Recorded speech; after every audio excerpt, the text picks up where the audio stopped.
இன்றைய வகுப்பில் இயல் 2 கற்கண்டு என்ற பகுதியில், அதாவது இலக்கணம் என்ற பகுதியில் துணை வினைகள் என்ற பகுதியை பார்க்க போகிறோம். அதாவது வினை அப்படின்னா செயல். எவையெல்லாம் செயல் அப்படின்னா நாம் செய்யக்கூடிய ஒவ்வொரு செயலுமே ஒரு வினை தான். இப்போ நட, ஓடு, இது எல்லாமே சொல்லலாம். வினை அப்படின்னா செயல்.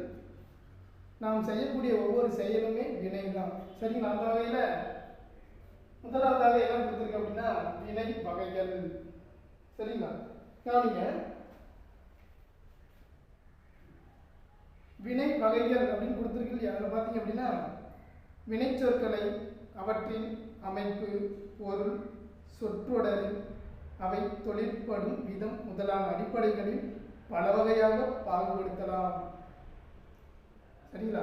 வினைச்சொற்களை அவற்றின் அமைப்பு, பொருள், சொற்றொடரில் அவை தொழிற்படும் விதம் முதலான அடிப்படைகளில் பல வகையாக பாகுபடுத்தலாம். அதில் முதலாவதாக என்ன சொல்லியிருக்கோம் அப்படின்னா தனி வினையும் கூட்டு வினையும். இப்போ அதில் முதலாவதாக பார்த்தீங்க அப்படின்னா வினைச்சொற்களை அமைப்பின் அடிப்படையில் எத்தனை வகைகளாக பிரிக்கிறாங்க அப்படின்னா தனிவினை, கூட்டு வினை என இருவகைப்படுத்தலாம். வினைச்சொற்களை அமைப்பின் அடிப்படையில் 2 வகையாக பிரிக்கிறாங்க. அது ஒன்று தனிவினை, மற்றொன்று கூட்டு வினை. அதில் முதலாவதாக தனிவினைனா என்ன அப்படிங்கிறத நாம் பார்க்க போகிறோம். கவனிங்க, தனிவினைக்குரிய சான்று என்ன அப்படின்னா படி, படியுங்கள், படிக்கிறார்கள். இதில் படி அப்படின்னு இருக்கு இல்லையா, அதுதான் வினையடி. நல்லா கவனிங்க, படி, படியுங்கள், படிக்கிறார்கள் அப்படின்னு இருக்கு இல்லையா, அதில் படி என்பது தான் வினையடி. இப்போ கவனிங்க, மேற்காணும் சொற்களை கவனியுங்கள். என்னென்ன இருக்கு? படி, படியுங்கள், படிக்கிறார்கள் அப்படின்னு இருக்கா? இவற்றில் படி என்னும் வினையடியும் சில ஒட்டுகளும் உள்ளன. படி, படியுங்கள், படிக்கிறார்கள், இவற்றில் படி என்பது வினையடின்னு சொல்லிடணும். அப்போ ஒட்டுகள் எது?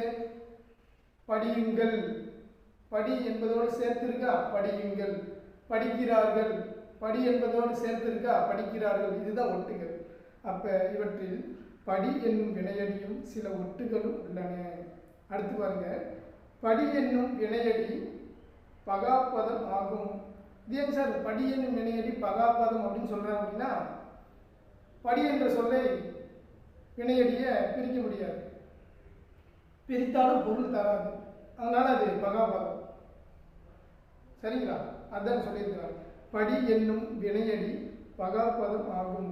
அதை மேலும் பொருள் தரக்கூடிய கூறுகளாக பிரிக்க முடியாது. படி என்னும் வினையடி பகாபதம். ஏன் பகாபதம் அப்படின்னா பிரிக்க முடியாது, பிரித்தாலும் பொருள் தராது, அதுதான் சொல்லியிருக்கிறாங்க. அதை மேலும் பொருள் தரக்கூடிய கூறுகளாக பிரிக்க முடியாது. இவ்வாறு தனி வினையடிகளை அல்லது தனி வினையடிகளை கொண்ட வினை சொற்களை தனிவினை என்பர்.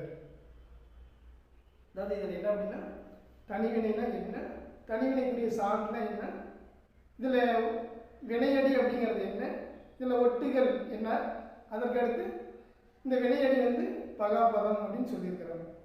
அதுதான் இதில் சொல்லப்பட்ட கருத்துக்கள். சரிங்களா? தனிவினையில். அடுத்து கூட்டு வினை. இதில் பார்த்தீங்க அப்படின்னா ஆசைப்பட்டு, எதில் இப்போ நம்ம பருப்பு கூட்டு, புடலங்காய் கூட்டு அப்படின்னு சொல்கிறோம், சொல்லாமா? அப்போ பல பொருள்களை கூட்டாக சேர்த்து ஆக்கப்படுவது. அதுபோல ஒன்றுக்கு மேற்பட்ட சொற்கள் கூட்டாக சேர்த்து சொல்லப்படுவது தான் கூட்டு வினை. சரிங்களா? இப்போ சான்று பாருங்க, ஆசைப்பட்டேன், கண்டுபிடித்தார்கள், தந்தி அடித்தேன், முன்னேறினோம். இதில் பாருங்க, மேற்காணும் சொற்களை கவனியுங்கள்.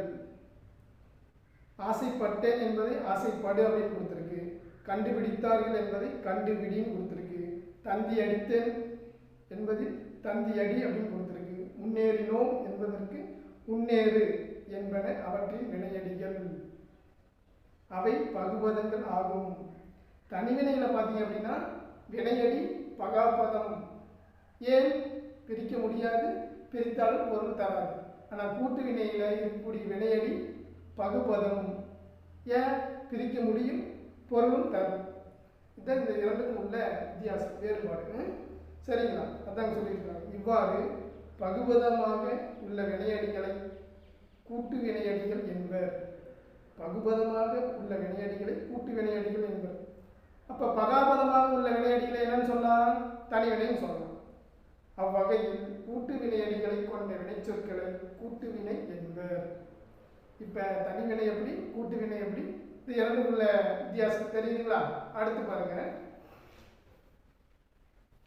கூட்டு வினைகள் பொதுவாக 3 வகையாக ஆக்கப்படுகின்றன.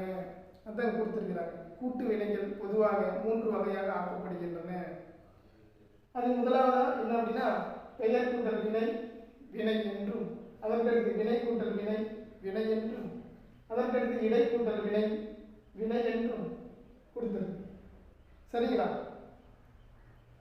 கவனிங்க. இதுல முதலாவதா பெயர் கூட்டல் வினை வினைன்னு கொடுத்திருக்கா. இதுல சான்றுகள் பாருங்க. தந்தி கூட்டல் அடி, தந்தி அடி கொடுத்திருக்கா. அப்ப தந்தி என்ற பெயர் சொல்லும் அடி என்ற வினை சொல்லும் சேர்ந்து தந்தி அடி என்று கூட்டு வினையாக மாறுகிறது. அதுபோல ஆணை கூட்டல் இடு, ஆணை இடுன்னு கொடுத்திருக்கா. ஆணை என்ற பெயர் சொல்லும் இடு என்ற வினை சொல்லும் சேர்ந்து ஆணை இடு என்ற கூட்டு வினையாக மாறுகிறது. அடுத்து கேள்வி என்ற பெயர் சொல்லும் படு என்ற வினை சொல்லும் சேர்ந்து கேள்விப்படு என்ற கூட்டு வினையாக செயல்படுகிறது. சரிங்களா? அதற்கடுத்து வினை கூட்டல் வினை வினை கொடுத்திருக்கு. கவனிங்க. கண்டு கூட்டல் பிடி, கண்டுபிடின்னு கொடுத்திருக்கா. கண்டு அப்படிங்கிறது ஒரு வினைச்சொல், பிடி என்பது இன்னொரு வினைச்சொல். இந்த இரண்டும் சேர்ந்து கண்டுபிடி என்ற கூட்டு வினையாக செயல்படுகிறது. அதே போல சுட்டி கூட்டல் காட்டு, சுட்டி என்ற வினைச்சொல்லும் காட்டு என்ற வினைச்சொல்லும் சேர்ந்து சுட்டி காட்டு என்ற கூட்டு வினையாக செயல்படுகிறது. அதேபோல் சொல்லி என்ற வினைச்சொல்லும் கொடு என்ற இன்னொரு வினைச்சொல்லும் சேர்ந்து சொல்லி கொடு என்று கூட்டு வினையாக செயல்படுகிறது. அடுத்து இடை கூட்டல் வினை வினை கொடுத்திருக்கு. அதாவது பெயர் வினைச்சொற்களின் இணைப்பு தான், பெயர் மற்றும் வினைச்சொற்களின் இணைப்பு தான் இடைச்சொல். இப்போ இந்த இடைச்சொல் எங்கே வரும்? சொற்களின் முன் பின்னும் இடையிலும். இடைச்சொற்கள் எங்கே வரும்? சொற்களின் முன்னும் பின்னும் இடையிலும். இடையிலும் அப்படின்னா நடுவிலும் வரும். அதான் கொடுத்துருக்கிறாங்க. இடை கூட்டல் வினை வினை அப்படின்னு கொடுத்துருக்கிறாங்க. கவனிங்க சான்று. முன் கூட்டல் ஏறு, முன்னேறு. முன் என்ற இடைச்சொல்லும் ஏறு என்ற வினைச்சொல்லும் சேர்ந்து முன்னேறு என்ற கூட்டு வினையாக செயல்படுகிறது. அதேபோல் பின் என்ற இடைச்சொல்லும் பற்று என்ற வினைச்சொல்லும் இரண்டும் சேர்ந்து பின்பற்று என்ற கூட்டு வினையாக செயல்படுகிறது. அதேபோல் கீழ் என்னும் இடைச்சொல்லும் இறங்கு என்ற வினைச்சொல்லும் சேர்ந்து கீழ் இறங்கு என்ற கூட்டு வினையாக செயல்படுகிறது. அப்ப கூட்டு வினைகளை 3 வகையாக சொல்லலாம். அது பெயர் கூட்டல் வினை வினை என்றும், வினை கூட்டல் வினை வினை என்றும், இடை கூட்டல் வினை வினை என்றும் சொல்லலாம். சரிங்களா? அடுத்து முதல் வினையும் துணை வினையும். எவையெல்லாம் முதல் வினை, எவையெல்லாம் துணை வினை அப்படிங்கிறத பார்க்க போறோம். கவனிங்க. இந்த சான்றுகள் பார்த்தீங்கன்னா கொஞ்சம் வித்தியாசமா இருக்கு. கவனிச்சிங்க. நான் படம் பார்த்தேன். அடுத்து பாருங்க. இதுல பார்த்தேன் என்பது வினைச்சொல். கண்ணன் கோவதை பார்த்தேன். இதிலே பார்த்தேன் என்பது வினைச்சொல். இப்ப கவனிங்க. இந்த சொற்றொடர்களில் பார் என்னும் வினை, பார் என்னும் வினை, அதாவது வினையடி கண்களால் பார்த்தல் என்னும் பொருளை தருகிறது. அதாவது எதில் ஒரே ஒரு சான்று. நான் படம் பார்த்தேன். இது பார்த்தேன் என்பது வினைச்சொல். இல்லை, பார் என்பது வினையடி. இந்த பார் என்பது எந்த பொருளை உணர்த்துகிறது அப்படின்னா பார்த்தல் என்னும் பொருளை உணர்த்துகிறது. அதாவது கண்களால் பார்த்தல். அடுத்து அதான் சொல்லியிருக்கிறார். இந்த சொற்றொடர்களில் பார் என்னும் வினை கண்களால் பார்த்தல் என்னும் பொருளை தருகிறது. இது பார் என்னும் வினையின் அடிப்படை பொருள் அல்லது சொற்பொருள் எனலாம். அதாவது பார்த்தேன், இரண்டு இடத்துலையும் பார்த்தேன் இருக்கு. அந்த பார்த்தேன் என்பது வினைச்சொல், இதில் பார் என்பது வினையடி. இந்த பார் என்பது கண்களால் பார்த்தல் என்ற பொருளை உணர்த்துகிறது.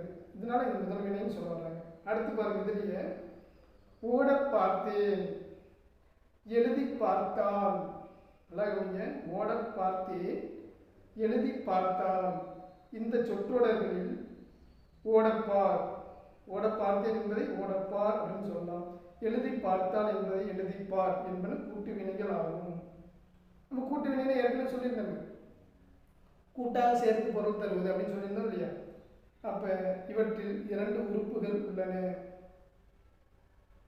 ஓட பார்த்தேன் என்பதில் ஓட, எழுதி பார்த்தால் என்பதில் எழுதி என்பதும் முதல் உறுப்புகள். இவை அந்தந்த வினைகளின் அடிப்படை பொருளை தருகின்றன. பார் என்பது இரண்டாவது உறுப்பு. இது இவ்வினையின் பார் என்பது இரண்டாவது உறுப்பு. இது இவ்வினையின் அடிப்படை பொருளான பார்த்தல் என்னும் பொருளை தராமல் தனது முதல் உறுப்போடு சேர்ந்து வேறு பொருள் தருகிறது. நம்ம முதலாவது ஒரு சான்று பார்த்தோம், ரெண்டு சான்று. நான் படம் பார்த்தேன், கண்ணன் போவதை பார்த்தேன். இதில் பார்த்தேன் என்பது வினைச்சொல், பார் என்பது வினையடி. இது கண்களால் பார்த்தல் என்ற ஒரே ஒரு பொருளை தான் தருகிறது. ஆனால் துணை வினையில் அப்படி கிடையாது. கூட்டு வினையில் வேறொரு பொருளை தருகிறது. அதான் சொல்லியிருக்கிறாங்க. என்ன அப்படின்னா, இது இவ்வினையின் அடிப்படை பொருளான பார்த்தல் என்னும் பொருளை தராமல் தனது முதல் உறுப்போடு சேர்ந்து வேறு பொருள் தருகிறது. அது என்ன சான்று பாருங்க, ஓட பார்த்தேன். இதில் பார் என்பது முயன்றேன் என்னும் முயற்சி பொருளை தருகிறது. ஆனால் முதல் வினையில பார் என்பது பார்த்தல், கண்களால் பார்த்தல் அப்படிங்கிறது மட்டும்தான் பொருள் தருகிறது. ஆனால் இங்கே ஓட பார்த்தேன் அப்படின்னு கொடுத்துருக்குல்ல, அப்போ அந்த முயற்சி பொருளை வெளிப்படுத்துகிறது. அதான் சொல்லியிருக்கிறாங்க.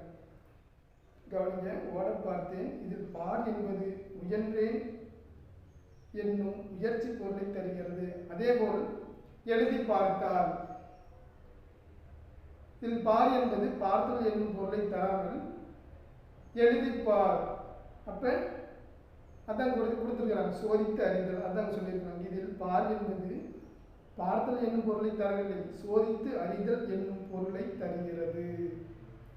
சரிங்களா?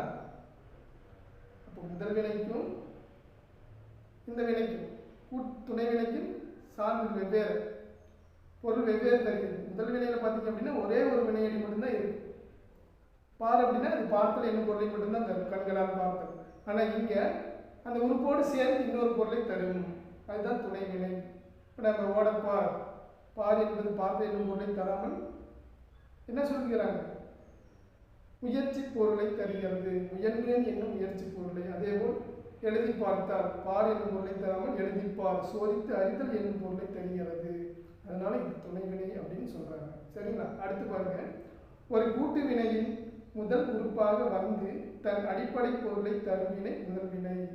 மெயின் வேர்பு கொடுத்துக்கிறாங்க. முதல் வினை எனப்படும். அதாவது படம் பார்த்தேன், இப்போ பார்த்தேன் என்பது வினைச்சொல். இது பார் என்பது கண்களால் பார்த்தேன் அப்படின்னு சொல்லலாம், கண்களால் பார்த்தேன் இல்லையா? அதனால இது முதல் வினை. ஒரு கூட்டு வினையில் இரண்டாவது உறுப்பாக வந்து தன் அடிப்படை பொருளை விட்டு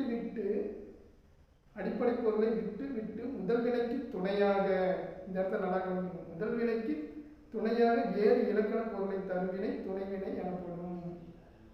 நம்ம சார்ந்து பார்த்தோம்ல, எழுதி பார்த்தால் பார் என்பது பார்த்தல் என்னும் பொருளை தருவது, சோதித்து அறிதல் என்னும் பொருளை தருவதனால இது துணை வினை அப்படின்னு சொல்றாங்க. சரிங்களா? சரியாப்பா? நன்றி, வணக்கம். இதனுடைய தொடர்ச்சி அடுத்த வகுப்பில் பார்க்கலாம்.